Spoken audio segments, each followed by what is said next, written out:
Bom dia a todos. Eu fico muito honrado em ter sido convidado pelos organizadores do evento para estar nesta manhã nesse auditório distinto do STJ, na companhia dos eminentes ministros Ricardo Cueva, Luiz Felipe Salomão, que só consegui ouvir a palestra do ministro Luiz Salomão, e do ministro Paulo de Tarso Sanseverino. Vejo que estão aqui também a ministra Galotti, o ministro Antônio Ferreira, o ministro Rui Rosado, que está ali quietinho, mas ele já brilhantou muito essa corte com os seus conhecimentos. E quero cumprimentar todos os presentes que estão aqui, nos ouvindo e participando desse seminário também. Me distinguiram com o tema da prescrição, seguro e prescrição, então eu vou me permitir fazer uma pequena digressão sobre a prescrição para contextualizar o tema do seguro e prescrição. Não é? Esse tema da prescrição ele tem sido muito tormentoso, principalmente aqui dentro do Superior Tribunal de Justiça, onde várias teses sobre vários assuntos envolvendo prescrição, toda hora essas várias teses são chamadas a serem revistas. Toda vez que se fala em prescrição, seja em matéria de seguro ou não, as questões são recorrentes. Elas voltam à tona e os tribunais do país têm que se pronunciar sobre o tema. Como normalmente são reguladas essas matérias em lei federal, fatalmente as questões caem aqui no STJ e temos todas as vezes participações do STJ muito ativas, muito, digamos, presentes a respeito do tema da prescrição. Mas o que é a prescrição, finalidade e função da prescrição? Prescrição é um instituto muito antigo, vem de tradições desde o direito romano, um instituto bimilenar, que tem a função precípua de fazer com que haja um término da insegurança das relações jurídicas e que, portanto, se não exercida determinada pretensão dentro do tempo que a lei fixa, as relações têm que ser estabilizadas. Então, se estabilizam as relações jurídicas por conta da prescrição. A prescrição só pode ocorrer em situações de pretensão condenatória. Quer dizer, não é possível falar-se em prescrição de outra matéria que não a das situações de condenação. Ou seja em obrigação de fazer, seja obrigação de não fazer, obrigação de dar ou de pagar quantia em dinheiro, não importa. Sempre essas situações são sujeitas à prescrição e tem que ser assim. Não é possível que seja diferente. Então, de vez em quando se escuta aqui ou acolá uma opinião de que tal situação é imprescritível. Já ouviram dizer disso em várias situações? Sim, quando a Constituição assim o disser, a situação será imprescritível. Mas em matéria de direito patrimonial não há imprescritibilidade. Isso, digamos, conflita com a própria sistemática da segurança das relações jurídicas trazida pela Constituição Federal. Então, podemos falar em crime imprescritível, uma outra situação, mas pretensão condenatória patrimonial sempre é sujeita à prescrição. Instituto elogiado por todos os juristas antigos e modernos, sejam o direito romano, o direito intermédio, o direito atual, no sentido de que é uma situação de necessidade. E como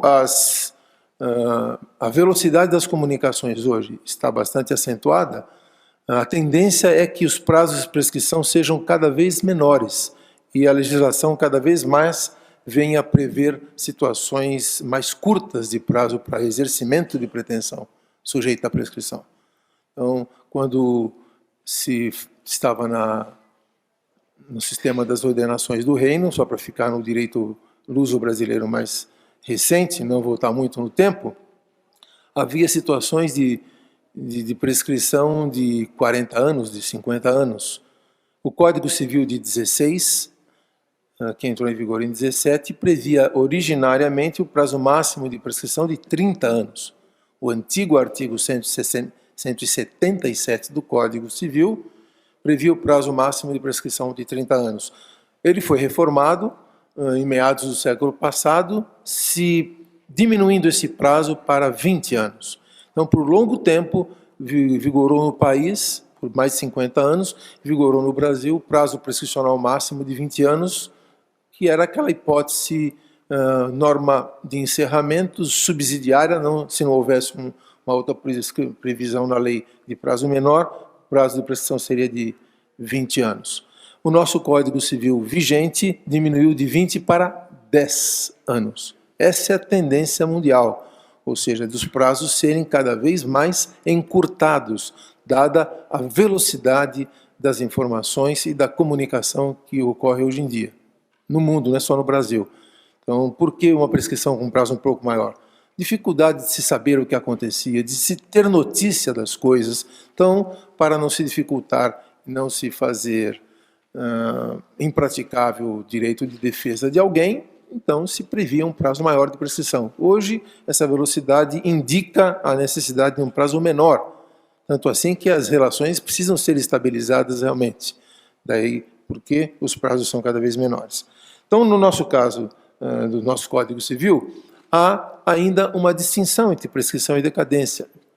E nos bancos acadêmicos sempre se ouviu dizer que prescrição é uma situação que atinge a ação e a decadência atingiria o direito. É uma distinção do Câmara Leal, que vem lá do começo do século passado. As pessoas vão falando e ninguém mais aprofundou esse estudo, salvo um professor da Universidade da Paraíba, chamado Agnello Amorim Filho, escreveu um artigo primoroso na década de 60 do século passado, com um nome longo, esse artigo, Critério Científico para distinguir prescrição de decadência e identificar as ações imprescritíveis. Um negócio bem grandão. E o Agnello tocou no ponto e ele parte da teoria do direito potestativo de Chiovenda para chegar à conclusão que eu vou dizer agora, que senão a gente estenderia muito a nossa exposição, mas o Agnello Amorim chega à seguinte situação. Se a pretensão é exercitável mediante ação condenatória, o prazo para esse exercício da pretensão é de prescrição. Não exercido, o direito perece pela prescrição. A pretensão, né? E se o prazo for daqueles para o exercimento de uma pretensão que se desenvolve mediante ação constitutiva, com prazo previsto em lei, esse prazo de decadência. Se a ação constitutiva não tiver prazo previsto em lei para o seu exercício, a pretensão constitutiva seria imprescritível, vamos chamar não de imprescritível, porque não seria bem o caso, mas seria uma pretensão perpétua, vamos chamar assim. E se a pretensão for daquela espécie que se desenvolve, se exercita em juízo mediante uma ação declaratória, também será uma pretensão perpétua. Não vamos falar em prescritibilidade, que confunde os institutos. Então, decadência só para ação constitutiva, a pretensão que se exerce mediante ação constitutiva com prazo previsto em lei para esse exercício. Prescrição, pretensão que se exerce em juízo mediante ação condenatória. Então, no caso do seguro, a nossa pretensão é sempre condenatória, como podemos ver, sempre que se quer receber alguma indenização em virtude de um sinistro. Daí a razão pela qual os prazos de prescrição para se cobrar da seguradora algo envolvendo o contrato de seguro, eles têm essa natureza mesmo, né, de obrigação de pagar quantia, de modo que pretensão condenatória, para eu exercê-la, eu estou sujeito a uma situação de prescrição e não de decadência. O Código Civil de 2002 faz essa distinção entre prescrição e decadência, nos artigos 205 e 206, e outros, né? Mas principalmente esses dois que distinguem bem a situação, e o Código do Consumidor já fazia. Certo que o Código do Consumidor se inspirou no projeto de lei que acabou se convertendo no Código Civil vigente. Então, a primeira lei brasileira que fez essa distinção, adotando a tese do Agnello Amorim Filho, foi o Código do Consumidor. Mas, repito, informado e digamos, se abeberando no projeto de Código Civil que já se encontrava no Congresso Nacional desde a década de 70 do século passado. Então nós temos no Brasil uma distinção entre prescrição e decadência. Outra situação importante que eu acho, antes de tocarmos no aspecto do seguro, é falar sobre a prescrição enquanto matéria de ordem pública. Porque até recentemente, a ideia trazida pelo direito civil brasileiro era de que a decadência sim seria matéria de ordem pública, sindicável ex officio, alegável a qualquer momento e qualquer grau ordinário de jurisdição, e a prescrição não, precisaria, para o juiz examiná-la, precisaria haver provocação da parte ou do interessado, não é? E então houve uma reforma no Código de Processo Civil, se alterou o artigo 219 do diploma processual, para se colocar ali um dispositivo no sentido de que a prescrição seria apreciável ex officio agora pelo juiz, e esta mesma lei que altera o 219 do Código de Processo Civil, altera também alguns dispositivos do Código Civil, inclusive revogando aquele que dizia que a prescrição só se examina mediante provocação da parte. Então, esse artigo hoje está revogado no Código Civil. Só que não se revogaram outros dispositivos no Código Civil, como aquele que permite que a parte renuncie à prescrição e pague dívida prescrita, e outros que se tornam, portanto, obrigação natural, de modo que mexer num código sem conhecer sistema é muito complicado. Essa foi uma modificação, digamos, capenga, que ela quis transformar a prescrição realmente numa matéria de ordem pública, mas se esqueceu de olhar o corpo e o sistema do Código Civil. Achou só um artiguinho específico que tratava do exame mediante requerimento da parte e não ex officio da prescrição e revogou esse artigo. De modo que, ainda que seja de ordem pública, o juiz não pode simplesmente examiná-la ex officio, porque ele deve perguntar para a parte se ela renuncia à prescrição ou não. Dirão os senhores, mas quem que vai dizer que quer pagar dívida prescrita, o juiz estando louco para pronunciar uma prescrição de ofício? Mas é o sistema. É o ônus que se paga por fazer modificação capenga no sistema legal brasileiro. Então, sempre que se mexe num código, é preciso que se tenha muito cuidado e que se conheça o sistema daquele código. Posso conhecer muito o sistema do processo, se eu não conheço o sistema do civil, eu não vou me aventurar. Não vá o sapateiro além das chinelas, né? Mas foram além das chinelas, esses sapateiros, e alteraram o sistema, deixando um pouco capenga. Mas não vem ao caso, tratemos da nossa prescrição aqui. É matéria de ordem pública, o juiz pode examinar de ofício. Examinar de ofício, eu falei aqui propositadamente em grau ordinário de jurisdição. Por quê? Em grau de jurisdição não ordinário, como são os graus do recurso especial e do recurso extraordinário, não poderá haver um exame ex officio dessa prescrição se não tiver sido decidida essa matéria pela instância local. Porque a Constituição é clara no 105, inciso 3, e no 102, inciso 3, no sentido de que os tribunais superiores, STJ e Supremo Tribunal Federal, conhecerão em grau de recurso ordinário, recurso extraordinário e recurso especial, das matérias decididas em última ou única instância, né?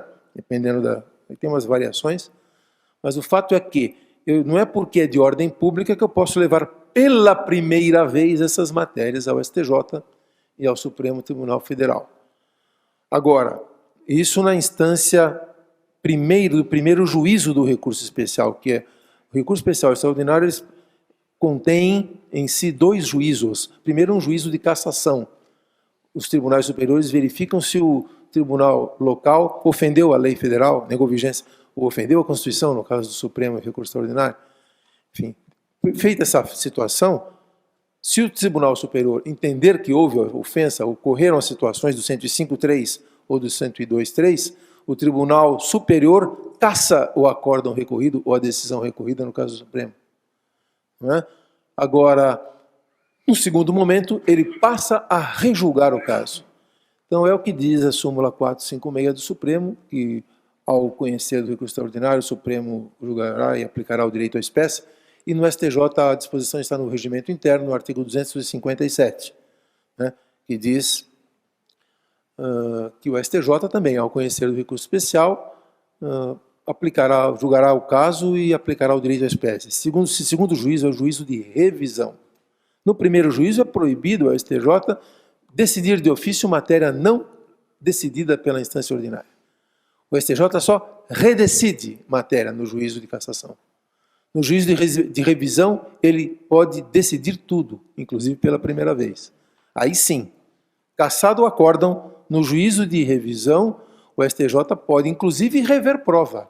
Aí não incidem a súmula 7, nem a súmula 5, nem nenhuma daquelas súmulas, tanto do STJ quanto do Supremo, eu posso falar dos dois recursos aqui, que são obstativas do juízo de cassação, mas não do juízo de revisão. Então, aplicar o direito à espécie, artigo 257 do regimento do STJ, 456, a súmula do Supremo, aplicar o direito à espécie é rejulgar totalmente a causa como se fosse um tribunal de apelação. Nessa medida, ele pode verificar a prescrição. Ninguém alegou a prescrição, cassou o acórdão, porque o tribunal local havia ofendido a lei federal, enfim. Né? O STJ, a decisão subiu, o STJ verificou que houve ofensa à lei federal, cassa o acórdão. O Tribunal de Justiça, o Tribunal Regional Federal, realmente andou mal aqui e não aplicou corretamente a lei federal. Cassa o acórdão. Quando ele for rejulgar, ele pode verificar que existe uma situação de prescrição, que ninguém alegou. Ninguém alegou prescrição aqui. Mas eu estou vendo que é o caso. Eu, STJ, posso examinar essa prescrição pela primeira vez? No juízo de revisão, pode. No de cassação, não, porque se não foi decidida a matéria, ele não pode decidir matéria não decidida. Ele está julgando em grau de recurso especial, extraordinário. Uma pequena correção técnica, súmula 456 do Supremo, regimento interno 257 do STJ, melhor teria sido terem usado a expressão ao prover o recurso, né, julgará o caso aplicando direito à espécie. E não conhecer. Ele tem que prover, ele tem que dizer que houve ofensa à lei federal. Tem que dizer que houve ofensa à Constituição. Né?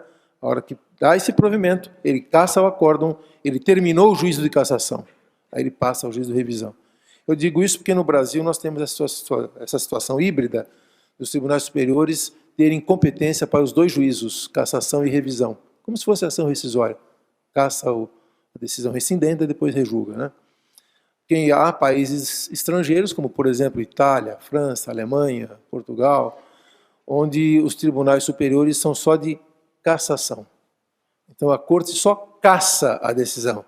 Aí não aplica o direito à espécie. Cassou, devolve para a instância ordinária e lá embaixo se rejulgará a causa. Né? O STJ e o Supremo não fazem isso. Eles podem cassar e ao mesmo tempo rejulgar. Então, como há esses dois juízos, nem sempre perceptíveis por aqueles que tramitam com o direito, né, trabalham com o direito, às vezes fica difícil certas explicações, se explicar a súmula 456, explicar o 257 do regimento interno. Às vezes eu percebo que há acórdãos da corte entendendo que eles podem sim rever prescrição, matéria ex officio e tal. Depende, pode, mas depende de que juízo nós estamos falando, se é do juízo de revisão ou do juízo de cassação. Enfim, são algumas situações que parecem filigranas jurídicas, mas não são. São altas técnicas de trabalho de recurso especial extraordinário e de manejo do texto constitucional.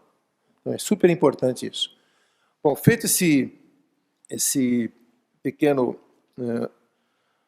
apanhado do que seria a prescrição e a necessidade de haver prescrição para a estabilidade das relações jurídicas, nós então passaremos a examinar a prescrição dentro da situação do contrato de seguro. O STJ tem algumas súmulas envolvendo essa matéria, e dentro das súmulas do STJ,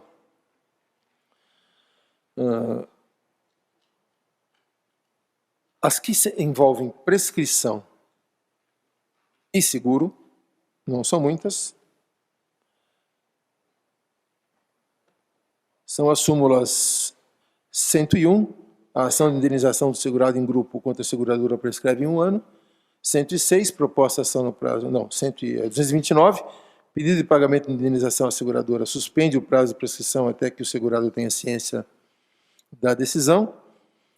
278, o termo inicial do prazo prescricional de indenização é o da data em que o segurado teve ciência inequívoca da incapacidade laboral. E 405, a ação de cobrança do seguro obrigatório, do DPVAT, prescreve em 3 anos. Então, esses são os entendimentos sumulados pela jurisprudência predominante no STJ a respeito de seguro e prescrição. Né? Então, eu selecionei alguns temas para nós falarmos aqui a respeito desse assunto, que eu acho de alta relevância. Em primeiro lugar, a prescrição está mencionada no artigo 206 do Código Civil. Então, o correto será nós examinarmos o artigo 206 do Código Civil para encontrar ali as situações de prescrição. Muitas delas, o STJ, ao declarar na sua jurisprudência e seguir uma linha adotando um critério que depois uniformiza e traduz, né, compacta numa súmula de entendimento, está fazendo, na verdade, uma interpretação da lei federal. A interpretação e uniformizando esse entendimento da lei federal em todo o país. E diz, por exemplo, a súmula do DPVAT não está dito na súmula, mas evidentemente que ela se refere ao artigo 206, parágrafo 3º, inciso 9, né, que diz que prescreve em 3 anos, inciso 9 desse parágrafo 3º, a pretensão do beneficiário contra o segurador e a do terceiro prejudicado no caso de seguro de responsabilidade civil obrigatório, que é o caso do DPVAT. O DPVAT é um seguro de responsabilidade civil obrigatório. Então, na verdade, quando o STJ baixa essa súmula sobre o DPVAT, a 405, ele está aplicando e dando a interpretação correta, no meu modo de ver, ao artigo 206, parágrafo 3º, inciso 9. Eu estou vendo aqui agora o professor Humberto Teodoro, me desculpe, professor, não fiz referência a Vossa Excelência, agora que eu me dei conta, me perdoe a omissão, estou corrigindo aqui. O professor Humberto, muito querido, amigo muito querido de muitos anos, civilista e processualista, né, além de tudo, as duas coisas. Mas, voltando aqui, então a súmula dos 405, na verdade, interpreta o artigo 206, parágrafo 3º, inciso 9 do Código Civil, ao qualificar o seguro DPVAT como seguro de responsabilidade civil, que é obrigatório, e é, por lei, obrigatório mesmo o DPVAT. Uma outra situação que traduz a prescrição ânua do seguro, o STJ está interpretando, na verdade, o parágrafo 1º do artigo 206 do Código Civil, né? Que diz que prescreve em 1 ano a pretensão do segurado contra o segurador, ou a deste contra aquele, contado o prazo, aí entra a questão de dias a quo, para o segurado, no caso de seguro de responsabilidade civil, da data em que é citado para responder a ação de indenização proposta pelo terceiro prejudicado, ou da data que a este indeniza com a anuência do segurador. E a letra B, quanto aos demais seguros, a ciência do fato gerador da pretensão. Então, o próprio Código Civil já fixa o dias a quo do prazo de prescrição do seguro, né, que é esse prazo ano, 1 ano. É um prazo bastante curto, realmente é, né, mas como teria que ser mesmo, né? Como eu estava dizendo, a tendência é sempre essa de serem encurtados os prazos de prescrição. Mas a nossa discussão aqui vai além disso. O que é o seguro? Esse contrato de seguro, o ministro Salomão já fez a exposição dele anteriormente, eu cheguei aqui, ele estava acabando de colocar o conceito no quadro, e falando do seguro de responsabilidade civil, falou de seguro de pessoas, seguro de coisas, etc. Então, esse contrato de seguro, onde alguém contrata com a seguradora a respeito de uma situação de risco, seja de pessoa ou coisa ou vida, né? Esse contrato é feito entre segurado e segurador. Pode ter alguém intermediando no caminho, uma corretora, um estipulante, se tratar de contrato de seguro de vida em grupo e de outros assemelhados. Então tem essa figura do estipulante, então corretor, estipulante. E, além disso, é possível que haja ainda outras figuras que compõem esse sistema de seguro, que são a de outros contratos, como o de cosseguro, como o de resseguro, como o de retrocessão. Então, são outras figuras que envolvem o contrato de seguro e que o STJ, num precedente que eu trouxe aqui ao exame de todos, que é o recurso especial 1.170.057 de Minas Gerais, da terceira turma, o relator é o ministro Ricardo Cueva. E esse é um acórdão julgado em 17/12/2013, é bem recente, onde o ministro Cueva examina essas figuras, cosseguro, retrocessão, resseguro, né? E entendendo que pela Lei Complementar 126 de 2007, que tratou também dessas matérias, todas essas figuras contratuais integram, são, na verdade, subespécies do contrato de seguro, lato sensu, grosso modo falando. De modo que, quando se trata de falar de prescrição, estamos falando também de situações que envolvem as outras figuras contratuais do seguro, né? Cosseguro, mais de um segurador para a mesma situação. Então, eu faço um contrato de seguro, quem são os seguradores? A, B e C. Então, isso é um contrato de cosseguro, né? O que é resseguro? Eu faço um contrato de seguro e aquela seguradora, porque o risco é muito alto, ela quer dividir com outrem. Então, faz um resseguro com a outra. E existem hoje seguradoras que só são resseguradoras, por exemplo, né? Tanto no Brasil como fora do Brasil. Então, existem regras para isso, para dizer quando é que deve ser feito um resseguro, quando não é. Então, existem as situações mencionadas nas normas legais, tanto na Lei Complementar 126 de 2007, como também em outras leis federais que tratam de matéria de seguro, como nas regulamentações do órgão regulador, que é a SUSEP, a Superintendência de Seguros Privados. Então, quando se atingir determinada circunstância, é preciso que, para não causar uma quebradeira geral, em virtude de um grande sinistro, há uma situação de divisão de risco. Então, por isso que entram as situações de resseguro, quer dizer, mas eu, segurado, não estou contratando resseguro, eu contrato seguro. Pode ter mais de um, então é co-seguro. Agora, quem contrata resseguro é a seguradora. Ela divide o risco com a resseguradora. Eu, segurado, não tenho nada a ver com a resseguradora. E a retrocessão é a continuação disso, é uma outra resseguradora que passa o resseguro para frente. Então, existem figuras que são do direito securitário, mas que não tem a ver com o contrato originário de seguro entre o segurado e a seguradora, né? E como falou o ministro Salomão aqui na sua exposição, aquelas situações em que eu estipulo um contrato com outra pessoa para receber, seria um seguro com estipulação em favor de terceiro, na verdade. Também é possível, sim como não. Então, falar em beneficiário, em segurado, também é preciso fazer essa distinção.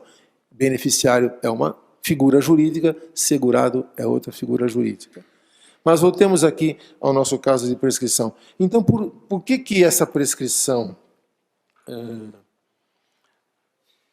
ânua atinge também esses contratos de cosseguro, retrocessão, se na verdade são situações contratuais distintas? O Código Civil não faz essa distinção. Ele diz a pretensão do segurado receber contra o segurador. Então, se existe já um resseguro no meio dessa operação, é porque a resseguradora só vai ser acionada quando a seguradora assim for demandada. Então, sempre vai haver, na primeira ponta, o contrato de seguro e não o de resseguro. Então, na verdade, tudo que vem além disso, como integra o sistema de seguro, está sujeito à prescrição ânua. Todas essas situações. A grande discussão que eu acho nessa questão da prescrição ânua é saber qual é o dies a quo de tudo isso, e mesmo o Código Civil dizendo qual o dies a quo, tem duas hipóteses de início de contagem do prazo ano do seguro, da prescrição do seguro, né?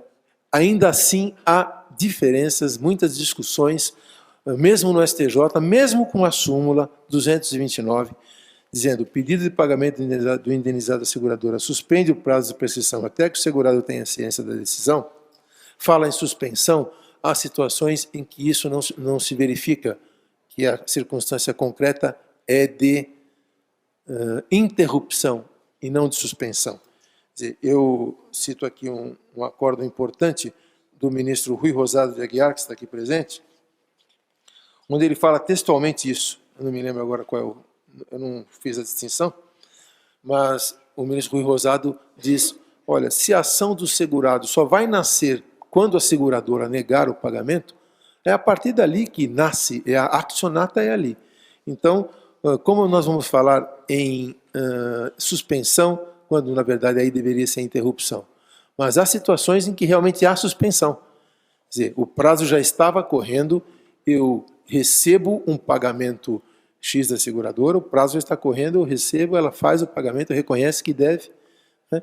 E no momento em que eu vejo que recebi a menor, quero receber mais ainda, o que está faltando. Então, eu faço uma reclamação à seguradora. Então, há circunstâncias em que o prazo pode ser entendido, essa minha reclamação à seguradora pode ser entendida como um start, um início de uma suspensão de prazo de prescrição, e aí incidindo a letra mesmo da súmula 229 do STJ, e pode ser que essa minha reclamação inicie uma situação de interrupção do prazo de prescrição. E tem muita diferença isso, porque na suspensão o prazo já estava correndo e no momento da suspensão ele para de correr, deixa de correr. Quando se reinicia o prazo de prescrição, ele só vai correr pelo que sobejar, pelo que faltar. Então soma-se aquilo que correu antes. Isso é suspensão. Na interrupção, zera. No momento da interrupção, acaba o que aconteceu antes e começa tudo de novo a partir dali. Então há bastante diferença, sim, em se saber se a situação é de suspensão ou é de interrupção. Eu já disse, o STJ tem muitos acórdons. Eu vi um acordo recente da ministra Nancy Andrighi, dizendo que, muito embora a súmula fale suspensão, a 229, nesse caso ela entendeu que era uma situação de interrupção da prescrição, deu provimento ao recurso e mandou o tribunal local prosseguir no andamento da causa. Então, o tribunal havia reconhecido a prescrição, o STJ afastou a prescrição por conta disso. Ela entendeu que não era caso de suspensão, mas era caso de interrupção. E aplicou a súmula 229, só que com outra roupagem. Então, o entendimento do STJ para flexibilizar, vamos usar essa expressão, a súmula 229 foi assim: a súmula 229 não reflete tudo o que pode ocorrer numa situação desse pedido de pagamento à seguradora.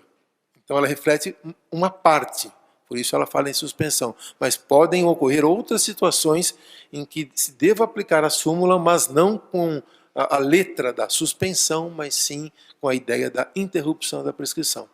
Então são situações, digamos, pontuais, que o próprio tribunal tem flexibilizado diante da situação concreta. Porque a casuística é muito rica. Chegam situações que não se tinha pensado nelas antes. Se não fosse assim, não haveria revisão de súmula, modificação de súmula, cancelamento de súmula, edição de novas súmulas. É porque a casuística é rica e provoca realmente a meditação de todos aqueles que trabalham com direito, e aqui no Superior Tribunal de Justiça, dos ministros que editam as súmulas. Às vezes precisam fazer algumas adaptações diante da situação concreta, que não se havia apresentado ainda até o momento da edição de uma súmula, por exemplo. Esse é o caso da súmula. Achei o precedente do ministro Rui Rosado, onde ele fala que naquela situação em interrupção, é da quarta turma, o recurso especial é o 470-240 do DF, julgado em 22/4 de 2003, ministro Rui Rosado de Aguiar, relator. Então, aqui se entendeu que, embora a súmula falasse em suspensão, o caso era de interrupção da prescrição pelo pedido de pagamento da seguradora, né, e não de suspensão. Bom, eu gostaria também de discutir com os senhores mais um aspecto relativo à prescrição, que é o da ação de regresso. Quer dizer, a partir de quando se começa a contar o prazo prescricional para o exercício da ação de regresso, quando a seguradora, alguém faz o pagamento, e aí se entra com a ação de regresso contra o verdadeiro causador do dano, não é? A seguradora pagou o segurado e agora ela quer cobrar do causador do dano. Esse direito de regresso é contado, o desacordo dele é o trânsito em julgado da sentença. É o que diz a decisão do STJ no recurso especial 869465 de Mato Grosso do Sul. O relator, ministro Humberto Gomes de Barros, é da terceira turma, julgado em 6/3/2008. Aqui vem uma grande discussão. O que é a seguradora fazer o pagamento? A figura jurídica que ocorre aí é o da subrogação. Feito o pagamento, o devedor, que é a seguradora, se subroga nos direitos do credor, que era o segurado. Ele tinha direito de receber. A seguradora pagou, ela tem direito de cobrar de quem de direito, o causador do dano. Então, a primeira discussão é: o prazo também será anual dessa cobrança, ou será que a seguradora terá um direito de pretensão indenizatória normal contra o verdadeiro causador do dano? Então, o prazo de prescrição não seria mais de cobrança do seguro, mas sim do exercício de uma pretensão indenizatória. No meu modo de ver, essa é a segunda hipótese, que é a correta. Ou seja, a seguradora não vai cobrar do causador do dano o seguro, ela vai cobrar uma indenização pelo ato ilícito que foi cometido pelo causador do dano. Né? Então, nesse caso, me parece que a seguradora estará sujeita ao prazo de prescrição de 3 anos, que é uma pretensão indenizatória. Caímos no artigo 206, parágrafo 3º, inciso 6 do Código Civil, que diz que prescreve em 3 anos toda e qualquer pretensão indenizatória. Não estamos cobrando seguro, estamos cobrando a pretensão indenizatória. Dirão outros: não, mas peraí, se a seguradora se subrogou nos direitos do segurado, ela está, na verdade, fazendo uma cobrança também do seguro que foi pago ao segurado, né, do valor da indenização de seguro. Então, também não se reveste da característica de uma pretensão indenizatória derivada de um seguro. Eu poderia dizer que a seguradora está cobrando um seguro também do causador do dano, né? A polêmica está aí. Eu estou provocando os senhores também. Não é só o ministro Salomão que pode provocar, nós também podemos provocar, né? Então, a minha provocação é a seguinte: a seguradora não está cobrando seguro do causador do dano, ela está cobrando dano que ele causou ao seu segurado, né? Então, portanto, e ela só pode cobrar até o limite em que ela pagou, senão ela estaria fazendo uma cobrança indevida, um enriquecimento injusto, injustificado. Então, ela pode cobrar sim, mas a pretensão dela, ou a causa, o título jurídico dessa indenização é uma pretensão indenizatória comum, como outra qualquer, portanto está sujeito ao prazo de 3 anos. Quer dizer, então, que o segurado que tem uma relação de consumo pode cobrar o seguro apenas em 1 ano, se não prescreve ele não pode cobrar mais. E a seguradora, que é poderosa e tudo isso, poderá cobrar em 3 anos. O sistema é assim. Falar nisso, eu não me referi ao fato de que o contrato de seguro, pela legislação brasileira, é um contrato de consumo. Então é uma relação de consumo. O segurado, quando faz o contrato com a seguradora está estabelecida no mercado como tal, exercendo uma atividade econômica que visa o oferecimento de um serviço. Portanto, se o consumidor, se o segurado faz esse contrato, ele é consumidor. Ele contrata com um fornecedor que é a seguradora. O STJ tem N disposições, está praticamente pacífica essa matéria no tribunal, de que as situações de seguro se submetem sim ao Código de Defesa do Consumidor. Então, é um contrato de consumo? É. Então, por que não se aplica o artigo 26 nem o artigo 27 do Código do Consumidor aos contratos de consumo de seguro, que prevêem uma situação de prescrição da pretensão indenizatória em 5 anos e não em 1 ano? Então, essa é a primeira pergunta que se deve fazer. E aqui é uma outra provocação também que se tem que lançar aqui aos senhores. Também eu trago um acordo do ministro Humberto Gomes de Barros, de 5 de fevereiro de 2004, o recurso especial 518.625 do Rio de Janeiro. Ele diz, não se aplica ao CDC, os 26 e 27, não se aplicam, porque o 26 e 27 tratam de indenização por fato do serviço ou fato do produto, são acidentes de consumo, vícios. Não tem nada a ver com um contrato de responsabilidade de seguro. Então, portanto, o artigo 206, parágrafo 3º, 206, parágrafo 1º do Código Civil, ele é específico ao tratar da prescrição da pretensão do segurado contra o segurador. Então, portanto, como é mais específica essa disposição, ela se aplica ao caso e não o Código de Defesa do Consumidor. Então, a minha provocação, qual é a provocação? O STJ, numa situação anterior, ainda na vigência do Código de 1916, aplicou o artigo 7º do Código do Consumidor numa situação de indenização por transporte, contrato de transporte, dizendo que aplicava o artigo 177 do Código Civil, da altura, que era prescrição vintenária, aquela situação, porque não é possível que o transporte não tenha uma previsão no Código do Consumidor geral para prescrição de 5 anos de indenização e prejudique o consumidor, que ele só pode exercer em 5 anos. E uma transportadora, para exercer alguma indenização, um pedido de indenização com base no contrato de transporte, se valeria do Código Civil, onde o prazo seria de 20 anos. Quer dizer que o fornecedor forte teria 20 anos para cobrar uma indenização de transporte e o consumidor fraco e hipossuficiente teria uma indenização de transporte a ser cobrada em 5 anos, né? Prescritível em 5 anos. Então, o que fez o STJ? Aplicou o relator foi o ministro Pádua Ribeiro. Disse, olha, eu vou aplicar aqui o diálogo das fontes, portanto, a norma que me parece mais benéfica ao consumidor é a do Código Civil, prazo vintenário de prescrição, e não o do Código do Consumidor. Então, eu deixo de aplicar a lei consumerista, embora o contrato seja de consumo, e aplico a lei geral privada, que é o Código Civil. Usou o artigo 7º. Este código não exclui a aplicação de outras normas que prevejam também que possam servir de subsídio ao direito do consumidor, etc., etc., tratados internacionais e tal. Então, o diálogo das fontes. E agora, no caso, o STJ não aplica o diálogo das fontes. Ele diz, bom, o prazo do Código do Consumidor é de 5 anos, mas eu vou aplicar o Código Civil, que é o prazo ano, não é? Porque é mais específico.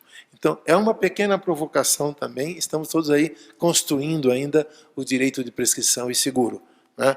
De modo que trago à meditação de todos essa matéria do CDC e Código Civil em matéria de prescrição relativamente à pretensão securatória. Bom, falamos então sobre prescrição em geral, distinguindo prescrição e decadência, dizendo qual foi a opção do Código Civil brasileiro, dizendo por que os prazos são de prescrição, quando é que pode ser reconhecida essa prescrição, se é ex officio ou não é ex officio, quando o STJ pode conhecer essa matéria de prescrição não alegada no primeiro ou segundo grau de jurisdição nas instâncias ordinárias. Depois verificamos o contrato de seguro, que é um contrato de consumo, sujeito, portanto, às normas materiais do Código de Defesa do Consumidor. Prescrição é uma norma material ou processual? É uma norma de direito material. Prescrição é direito civil, puro, né? Portanto, as normas de direito material deveriam provir do Código do Consumidor, né? Mas, no caso do Código Civil, acho que há um perfeito interlaçamento entre os dois diplomas legais. Não vejo distinção, hoje em dia, entre Código Civil e Código do Consumidor. Ambos são informados pelos princípios da boa-fé objetiva, da função social do contrato, função social da empresa. Tudo isso permeia o Código Civil e o Código do Consumidor. De modo que, antes do Código Civil, como nós tínhamos o Código de 16, que era mais liberal, mais rígida a situação do pacta sunt servanda, então era mais discutível, tinha alguma utilidade eu falar, olha, minha situação está fora do regime do Código do Consumidor, está no Código Civil. Era mais vantajoso em determinadas situações, né, para determinados setores. Depois, com o advento do Código Civil, que é um código mais social do que era o de 16, aliás, às vezes um pouco até mais forte do que o Código do Consumidor, eu acho que a situação ficou indistinta. Tanto faz aplicar o Código Civil ou o Código do Consumidor, porque ambos são códigos sociais e informados por essas cláusulas gerais importantíssimas, como mencionei, as mais importantes, função social do contrato e boa-fé objetiva. De modo que a discussão é apenas pontual sobre o artigo 206, parágrafo 1º, ou 26, 27 do Código do Consumidor, né? Código Civil ou Código do Consumidor em matéria de prescrição. Bom, eu gostaria de falar até um pouco mais a respeito do tema, porque ele é empolgante, a gente vai se empolgando, vai começando a falar, mas quero deixar desde já o meu agradecimento a todos vocês que tiveram a paciência de me ouvir esses minutos finais da manhã, já se adiantando aí na hora do almoço. Agradecer aos organizadores do evento pela honra que tive em ter sido convidado e, mesmo correndo, diante de problemas de agenda, consegui chegar aqui no STJ para fazer essa exposição. E agradecer a companhia dos ministros Cueva, Paulo de Tarso Severino, Luiz Felipe Salomão, que acabou de sair, ministro Ferreira, ministra Galotti, professor Humberto Teodoro, o ministro Rui Rosado e todos que estão aqui. Muito obrigado pela atenção.